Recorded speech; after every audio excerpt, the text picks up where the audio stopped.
Sir, अपना नाम बताइए। आप, आपका नाम क्या हुआ? हमारा नाम मेरा नाम जलेंद्र मिश्र हुआ। जलेंद्र। जलेंद्र मिश्र जी, घर कहाँ हुआ सर आपका? खजुरी घर है, बरसाम पंचायत, जी मधेपुर प्रखंड, जी हाँ, झंझारपुर अनुमंडल, जी मधुबनी जिला। जी। सर, आप इस मिट्टी से कितने दिन से लगाव है आपको यहाँ? सर, जब से पैदा हुआ हूँ 16 साल तक इस मिट्टी में रहा, पढ़ा लिखा, फिर यहाँ से बाहर चले गए, पलायन जी का शिकार जैसे हम लोग हैं अभी। जी पलायन के चक्कर में हमें भी जो है रोजी रोटी के लिए बाहर जाना पड़ा। जी एंड उसके बाद से 2014 से जी जो है मैं सक्रिय हुआ।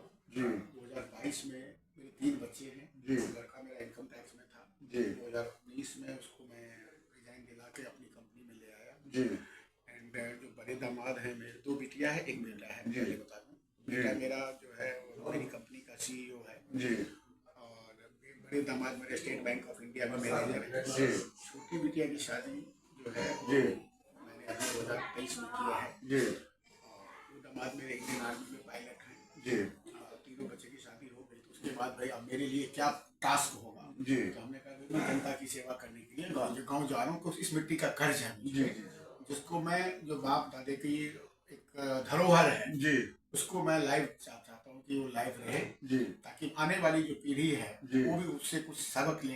जी। मेरे दादाजी ने किया, उससे सबक मैंने लिया। जी। मैं जो करूँगा उससे मेरा मेरा भी पोता है वो लेगा। ऐसा ऐसा है सर कि मधेपुर क्षेत्र जो है, अब तो इसको काट करके मान लीजिए आप लोगों को फुलपरास से तैयार कर दिया है, लेकिन वैसे सोचिए तो मधेपुर ही है।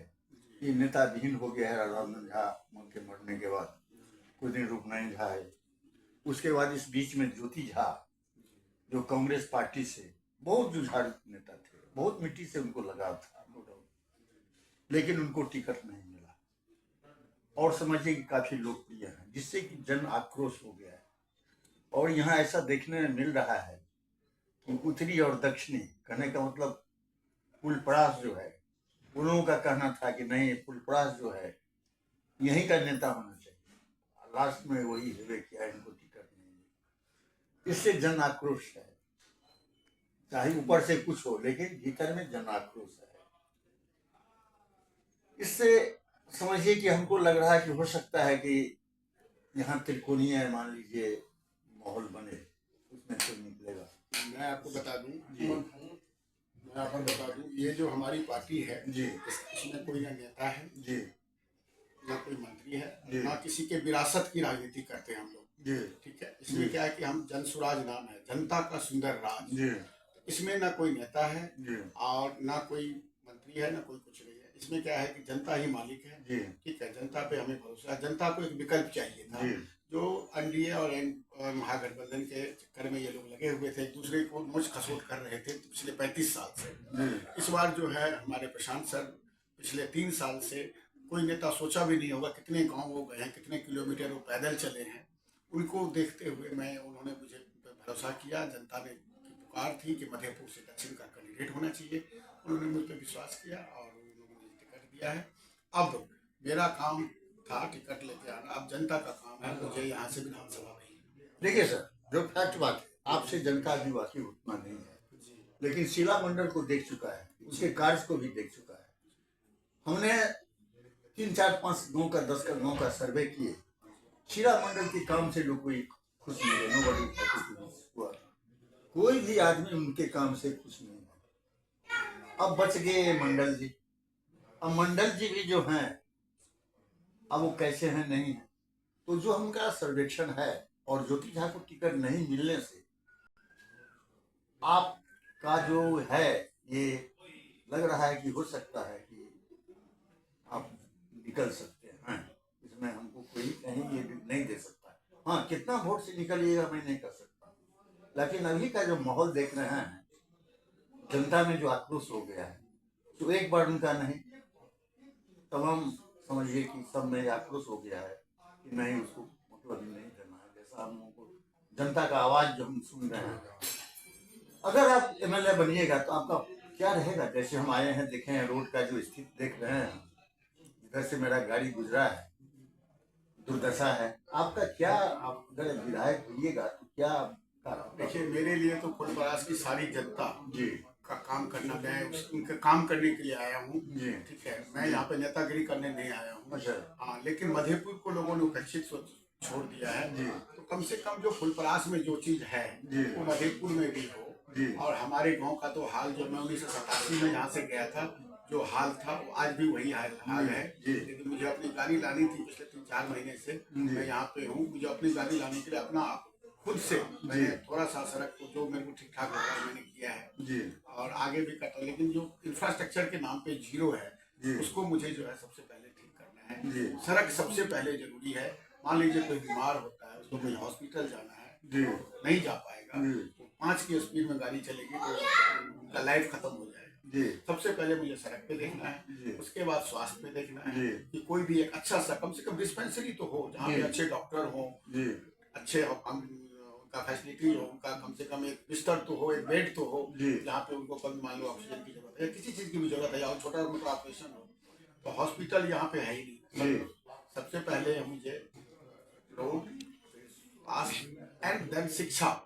शिक्षा में हमें लोग थोड़ा सा टाइम लगेगा, इसलिए हम लोगों ने ये सोचा है कि जब तक हमारी शिक्षा में स्कूल को हम सुधारेंगे, उससे पहले जितने भी गरीब बच्चे हैं उनको तब तक मैं प्राइवेट में पढ़वाऊंगा। उनका जो 1000 रुपये महीने का फीस है वो हम देंगे। सर, प्रत्येक आदमी को जीने के लिए भोजन, वस्त्र, शिक्षा, स्वास्थ्य और आवास, इस चीज की जरूरत है। सर आपको बता दूं, हम लोगों ने, लोग मोदी जी कहते हैं कि मैं गारंटी देता हूँ मुंह से, हमने पहले ही आज से 1 महीना पहले लोगों को PLC कार्ड के माध्यम से हमने येलो कार्ड दे दिया है। लेकिन येलो कार्ड तो चालू तब होगा जब वो हम पे विश्वास करके स्कूल के बस्ते का बटन दबाएंगे। 20,000 रुपये हर महीने हर कोई फैमिली को मिलेगा, तो आई थिंक 2.5 लाख रुपए जब उनके पास आएगा तो उनकी खुशहाली अपने आप आ जाएगी। सर, स्कूल का आपने जिक्र किया है, स्कूल में आप कोई ऐसा शिक्षक नहीं देखिएगा कि अपने बच्चे को अपने स्कूल में पढ़ाता है। वो मान लीजिए जहाँ शिक्षक को प्राइवेट में 10,000 15,000 रुपया सैलरी मिल रहा है, अपने बच्चे को उसी स्कूल में पढ़ाता है। और इस स्कूल में उसका मात्र काम है, जहाँ DM साहब एक लखनऊ को पकड़े हुए सोए हुए हैं। हम लोग बहुत स्कूल में भी सर्वेक्षण कर रहे हैं, देखते हैं कि शिक्षक सोया हुआ है। बहुत तरह का घिनौना काम भी होता है, वो मात्र दस्तखत करना और सैलरी देना, यही मकसद है। सर आज बिहार की जो शिक्षा का हालत है, 1987 में मैं जब मैट्रिक किया, 89 में मैंने 12th किया, 90 में लालू जी आ गए। लालू जी ने अपना सोचा कि चलो ठीक है, यहाँ पे बिहार में तो ऐसे ही रहना, चरवाहा विद्यालय खोलना शुरू किए। वो तो चरवाहे के लिए सोच रहे थे। नीतीश जी आए, 5 साल बहुत अच्छा मेहनत किए सब कुछ, लेकिन बाद में जो शिक्षा मित्र जो ले आए ना, उसमें क्या है, क्वालिटी वाले टीचर नहीं आए। शिक्षा मित्र ले आए, मुखिया क्वालिटी वाले सर्टिफिकेट ले आओ, नौकरी पाओ। मैं आपको बता रहा हूँ, बकरी चला रही हो, शिक्षक हो गया, क्वालिटी टीचर नहीं आया, इसलिए शिक्षा का यह हाल है। हम लोगों को थोड़ा सा समय लगेगा, हम सारी व्यवस्था चेंज करेंगे, ठीक है। हम लोगों की और कोई दो त्रिकोणीय श्रृंखला आप नहीं है। हमारे चैनल के माध्यम से यहाँ की आम जनता को क्या संदेश देना चाहते हैं? 2 लाइन आप बोलिए। मैं सबको, सारी जनता को ये कहूंगा कि एक बार आप हम पे भरोसा कीजिए, 5 साल छोड़िए, ये दिवाली से अगली दिवाली में आपको इफेक्ट दिख जाएगा, और तब आपको लगेगा कि जनसुराज क्या है और जनसुराज क्या करती है। आप 5 साल तो छोड़िए, आप 1 साल के बाद बताओ, आपको दिख जाएगी। एक बार भरोसा कीजिए, बस आपने 35 साल सबको दिया ना, एक बार हमें करके देख दीजिए। हमारे यहाँ कोई नेता नहीं, हम यहाँ पैसा कमाने नहीं आए हैं। आज 1 करोड़ का कोई फंड होता है, 25 लाख रुपए खर्च होता है, मेरे यहाँ 1 करोड़ का फंड होगा, 90 से 95 लाख रुपए खर्च होगा, तो आपको अपने आप बदलाव दिख जाएगी। जो अभी हो रहा है उससे 3 गुना ज्यादा, 4 गुना ज्यादा काम होगा, अपने आप जनता दिख जाएगी। सर जनता को तब लगेगा, आंखें फट जाएगी कि यार इतना काम भी हो सकता है। सर फिर एक बार अपना नाम और मोबाइल नंबर। मेरा नाम जलेंद्र मिश्र हुआ, मैं खुजली गांव का रहने वाला हूँ, बरसाम पंचायत है मेरा, मधेपुर प्रखंड है मेरा। मेरा पर्सनल मोबाइल नंबर है, किसी को भी रात को सुबह से लेकर 24 आवर में अवेलेबल हूँ, 87 5000 84 85। मैं मोबाइल नंबर फिर से रिपीट करता हूँ, 87 5000 84 85। मेरे 5 कार्यालय खुल जाएंगे कल तक। कहाँ खुलेगा? भेजा, मधेपुर, भोंगाडिया, हटनी एंड फुलपरास। आप लोग, सब लोग, मैं तो निवेदन करूंगा कि सब लोग आइए, ऑफिस में बैठिए, डिस्कशन कीजिए और एक बार भरोसा हम पे जताइए। इतना मैं बता दूं आपको, यदि आप हम पे भरोसा जताए, आपका वो भरोसा नाकाम नहीं जाएगा। बस इतना ही बोलूँ। धन्यवाद। Thank you sir.